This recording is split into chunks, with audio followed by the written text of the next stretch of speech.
On retrouve aujourd'hui M. Sylvain Marleau, conseiller en placement pour la financière Banque nationale, dans le cadre de notre chronique financière où on va parler d'immobilier résidentiel. Bonjour M. Marleau. Bonjour Karine. Karine, aujourd'hui, je voulais vous parler de la résidence principale des familles, l'immobilier résidentiel. C'est un sujet d'actualité, c'est un sujet que toutes les semaines, on peut lire des articles dans les médias, les principaux médias du Québec et d'ailleurs. Ça m'arrive souvent que des gens me disent « Une maison, ça ne perd jamais de la valeur, alors moi, je vais investir dans une maison. » Puis je voulais qu'on en discute de ce point-là. Si on fait un historique un peu, depuis 2000, l'année 2000, le prix des maisons a beaucoup augmenté. Puis on peut voir souvent des maisons qui ont doublé de valeur. C'est le fun parce que le principal actif des ménages, quand on fait la valeur nette des ménages, le principal actif, c'est la maison familiale.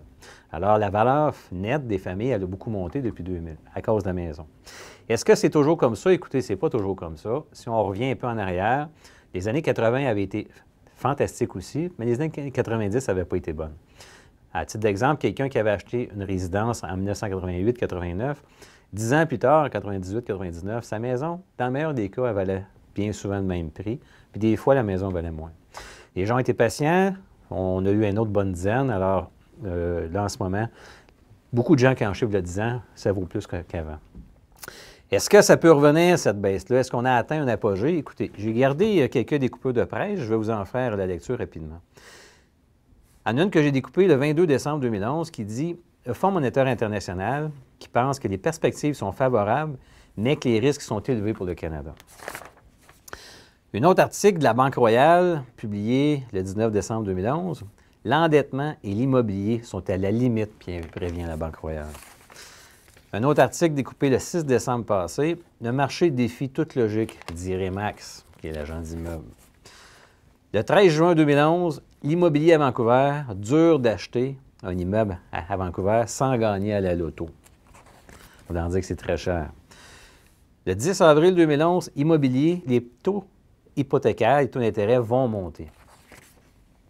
Le 7 avril 2011, les jeunes propriétaires ont peu de marge de manœuvre.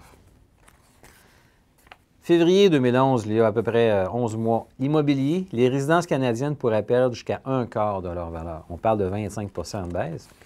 Puis un article était un peu plus loin, 25 mai 2010, l'immobilier résidentiel, les prix nettement surévalués.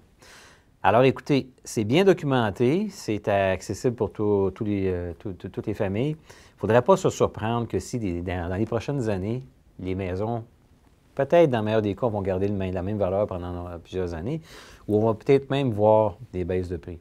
Puis moi, on fait juste regarder un peu là, les nouvelles, les annonces sur Internet, puis on voit que la durée de vente est plus longue en ce moment, puis on voit que les prix, tranquillement, là, les prix affichés commencent à diminuer.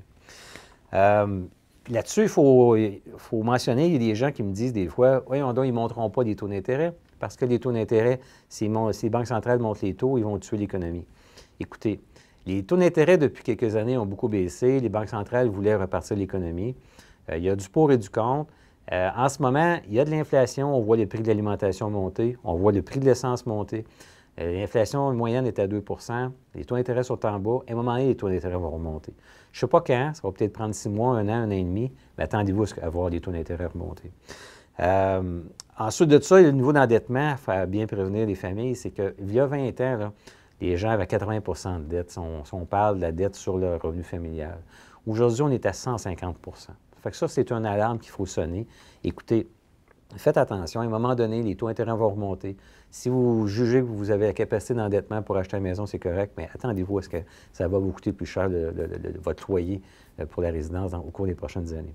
On ne s'attend pas à des débats comme qu'on a pu voir vivre aux États-Unis, mais un peu partout, aux États-Unis puis un peu partout sur la planète, on a vu des baisses de prix des résidences, c'est quelque chose qui va arriver aussi.